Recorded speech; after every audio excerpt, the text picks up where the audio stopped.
So this morning, of course, it's a beautiful morning. To those who have just joined us, we are starting off with this Saturday morning by literally turning a few pages. Our book feature today spotlights Ntombi Nkabinde, a Johannesburg-born psychometrist. I hope I said that correctly, and writer whose debut novel, In the Late of Night, has captured the hearts of many. With degrees in psychology, psychometrics from UNISA and the University of Johannesburg, Ntombi brings a rare emotional depth to her storyline, where the psychology of her characters mirrors the realities many of us live through. Currently attending a book festival in Cape Town, Ntombi is also an advocate for mental wellness through creativity, showing how writing can be a powerful tool, healing, reflection, and self-discovery. Good morning to you, Ntombi. Good morning, Kitty. How are you? I'm okay, and you? How's the book festival going?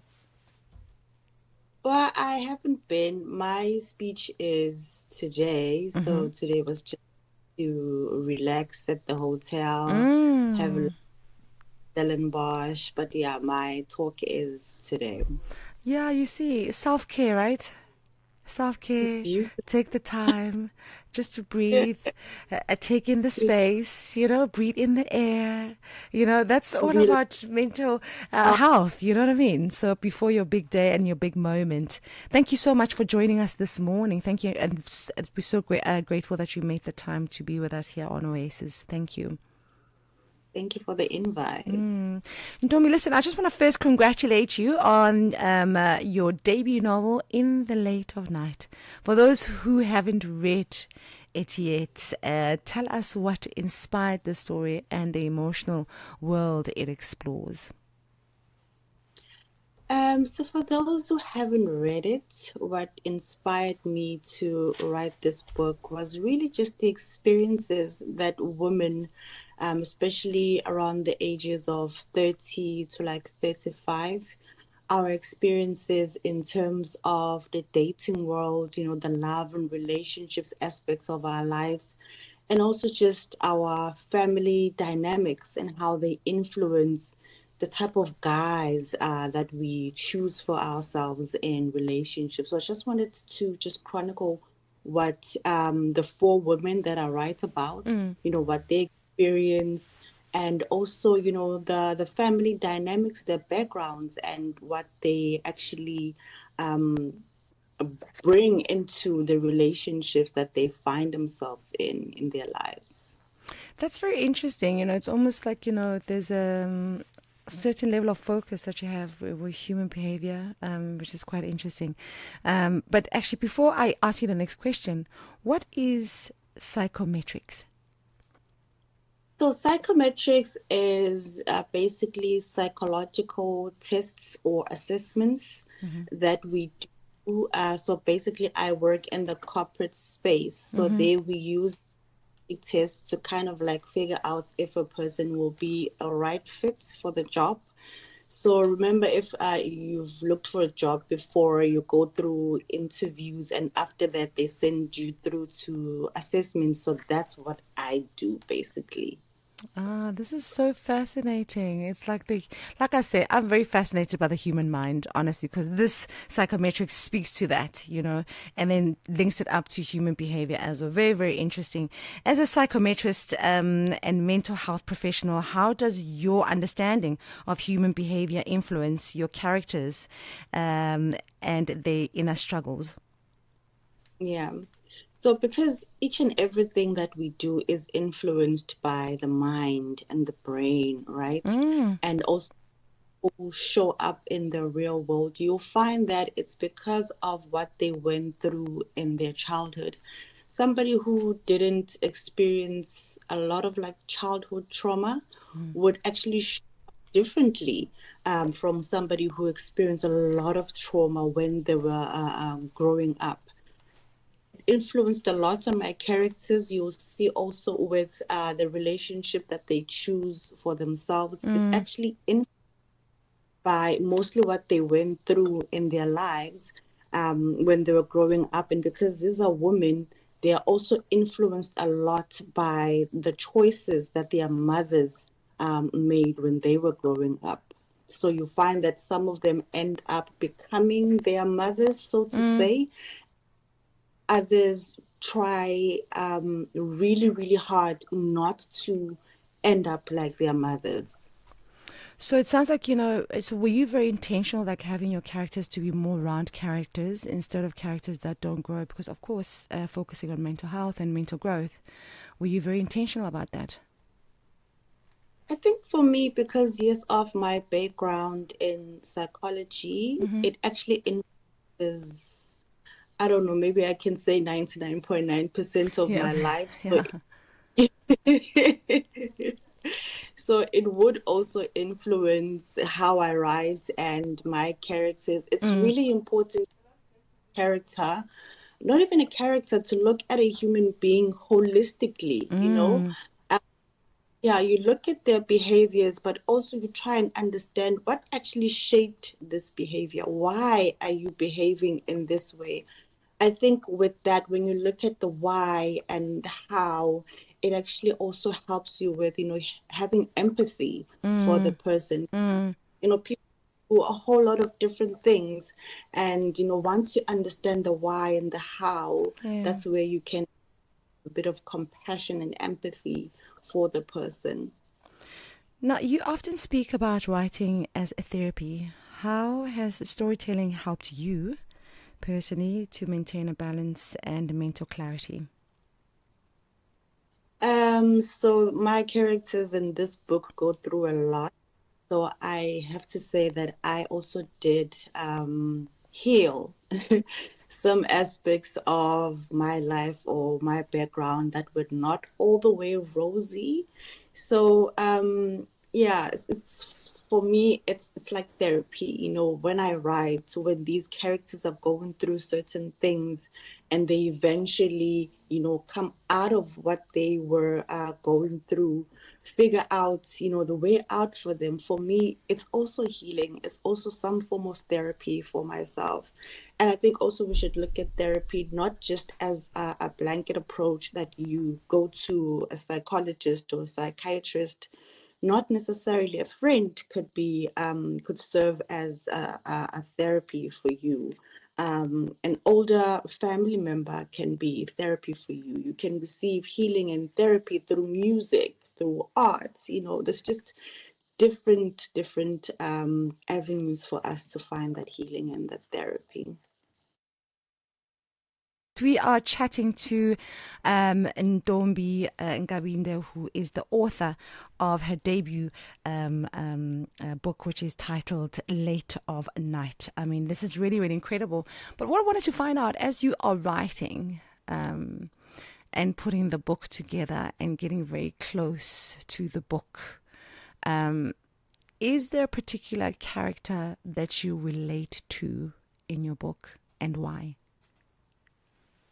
That you can personally say, you can know this character is very close to reflecting who I am and what I've gone through. So I do relate to all four of my girls. I love them so much. Obviously. Relate to all four of them because I feel like I have experienced what they have all experienced, with the exception of Nomzamo, though, because I've never been married before. I've Right. never really found myself in a situation where she finds herself also yearning for a child, an offspring. I've never gone through that. But yeah, mostly the three characters going back to an ex over and over again, hoping for a different outcome, which, yeah, it never happened. But mostly I relate to Jasmine. If you've read the book, you will know that she fell into the statistics of teenage pregnancy. I was mom, and then she works really hard to provide, a safe haven for her children. I relate to her more than the other characters because that's where I have been as well in life. You're a teenager, you just finished school, now you have a child, you don't know how you're going to provide for this child, but yeah, through perseverance, resilience, and just having that attitude of not giving up and wanting to provide for your child what you Mm. never when you were growing up. So I relate mostly to Jasmine. Yeah. But that's beautiful because also that could be the influence of people around you or family as well. Do you know what I mean? That could also be the basis of the book as well. And speaking of the book, I wanted to know why Late of Night, the So title. this in the light of night is because I'm a night owl. I find that I get most of my creative ideas at night. Okay. Because so there's a term in psychology where they call us HSP, so we are highly sensitive people. So any external stimuli, we're sensitive to it, bright light, noise, just chaos around us. I find that I can't really think that well. I can't function that well during the day. So I get my most creative ideas at night. Also, the world is quiet. You can reflect on the day that you've had.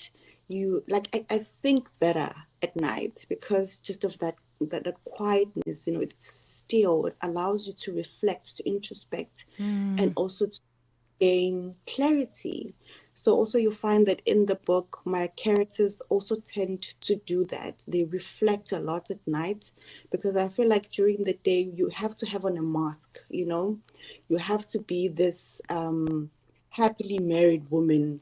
You have to be a functional nurse, where Mm. you work, this professional at work. But when you are alone at home at night, the masks come off and you Absolutely. become authentically.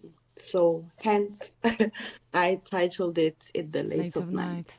It makes a lot of sense because, at night, I guess this is when people surrender to listening Yeah. and listen to your surroundings, listening to self reflection, and also dealing with the lots Yeah. around yourself. And I always find that being in tune with yourself mentally is so important. And I remember I used to do graveyard radio, or when I do radio, maybe 3 until 6 in the morning or midnight till 3.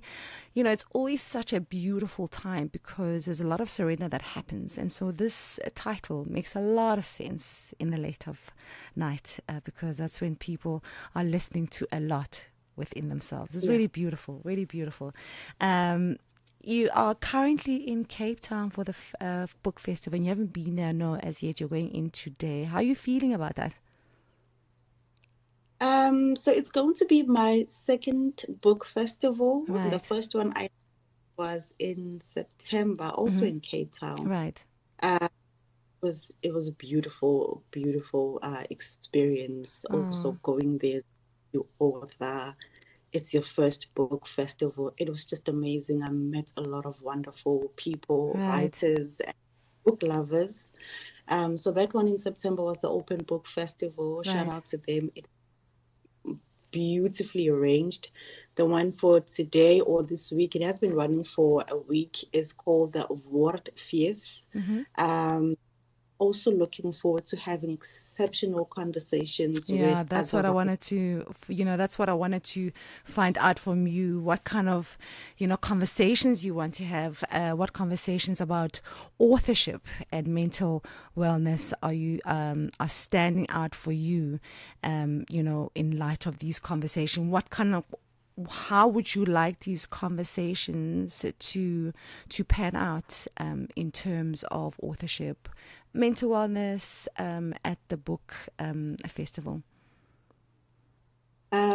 Yeah, because you meet a lot of authors there, other writers just like you kind of get a sense of, where everyone is at, in their minds, in their lives as well. And you find that, we share a lot of like common experiences and also common struggles as writers. There's a lot of us that really want to do this full time, but because of, how the finances part is stacked up really for us as writers. So you just yeah, you get a sense of where everybody is at, and it's usually where you are at as well. So I'm just looking forward to those conversations to find out what they be struggling with, and also, the beautiful and magnificent things that other writers are also doing. I know one of them has been nominated for, I can't remember what the category is, but so just to, celebrate, have that kumbaya moment with the writers, and also share those that we face as well. I wanted to ask you an interesting question for, for people who are still in the journey and are aspiring authors. How long did the process of, I don't want to say putting the book together, how long was the journey, to complete the story of In the Late of Night? So with each and every writer, I really wish that somebody had told me that writing the book is the easy part. Right. Writing the book is the easy part. The most difficult part is finding a publisher. Publishing, yeah. Yeah, you want to go the traditional route, and also with self-publishing, it's incredibly daunting and challenging as well. I went the traditional route. I went through Penguin, but also before they said yes to In the Late of Night, I had sent through maybe about 10 books or 10 novels to them. Wait. So that's my gosh, are you serious? 10 books before they got to In the Late of Night. My word, that is quite something else. So Yeah. going through that, so it's almost so the novels that you've written prior to In the Late of Night, including the In the Late of Night, so all these novels went through somewhat of an audition, and then Late of Night was picked. Is that what you're saying? Wow, I'm just so taken aback. Oh my gosh. My journey of writing started in 2016. Right. That's when I submitted my very first novel to not just Penguin, but all the other leading publishers in South Africa. And it was just a no after no after no Are you after serious? Oh my gosh. no. And to say, really, the writing The of the easy book part. is or the difficulties or the challenges, you will experience them after you've written the book. And then you go through periods of, maybe I'm really not that good of a writer, like I thought I was, because here are all these publishers that, they're all saying no. Then maybe, I need to go back to the drawing board and realize that this is not the route for me. Maybe I'm not as talented as I think I am. So you go through that as well. It shatters your ego, shatters your self-confidence. But because I had that belief that I am a good writer, I can write, I just kept on writing and writing and writing and writing, until one day, it was in the height of the COVID-19 Right. restrictions. So yeah, now I can actually have the time to write maybe at midnight for like 3 hours. Yeah, I wrote the book, and I think I finished after 6 months the whole complete draft of the book, and then I started sending it out to publishers, and I got my first yes. So Oh, never give up. that's amazing. See, that's so interesting because you say you've written 10, you've basically done 10 novels, 10 drafts. That's not easy because every book takes a process and a time, to Yeah. conceptualize and to write it as well. So I respect the process of putting things together. So I just wonder, you're crushed and, you're literally, you have a lot of imposter syndrome and your self-doubt, and what just kept on making you knock on those doors and not giving up? For me, it's um, writing for me is not just writing. Mm-hmm. If I'm writing, I feel like I'm just existing in this Oh, world. I'm living, right. you know. It's almost like breathing, When you stop breathing, you die. So I feel like also if I stop writing, I'm gonna die. Like I'm really gonna perish. Um, yeah, for me, it's not just writing. It's deeper than that. That's why even when I kept getting those no's, I remember there was a time where I just said, okay, then I'm just gonna write for pleasure. I'm just gonna write Mm, and just shelve the book somewhere because I can't bring myself to stop writing. I really want to do this, so even if I don't find a publisher one day, I'll keep writing and just shelve the book mm-hmm. elsewhere because I cannot stop writing. If I Right. stop writing, stop breathing, so to say. I love that. Oh my gosh. Before we let you go, you probably get asked this question quite a bit, but it's such an important question for aspiring authors who may also have, also be navigating emotional challenges. What advice do you have on using writing as a form of healing and empowerment for them?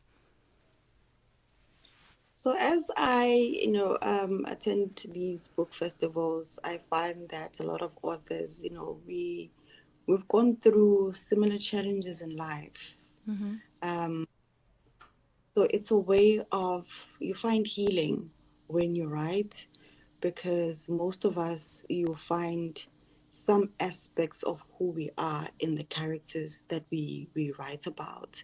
So write what you love first of all, because then the experience is more enjoyable like Mm, that. Yeah, write what you love. Like I cannot write nonfiction because that's really not where my interests are. I can read some of them, but writing that, yeah, it would take a lot out of me. So write what comes easy. Write what you love, what you mostly identify with, because that can also be a form of like healing and therapy for yourself.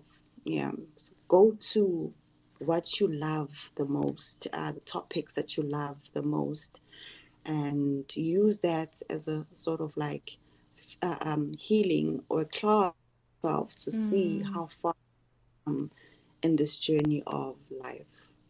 Oh man, Ntombi, thank you so much for taking the time to chat to us on Oasis. And I hope everything goes well at the book festival in Cape Town. And I hope you take the moment just to zen a bit before you go there. So thank you so, so much. My gratitude to you. Thank you so much, Yeah. Kitty.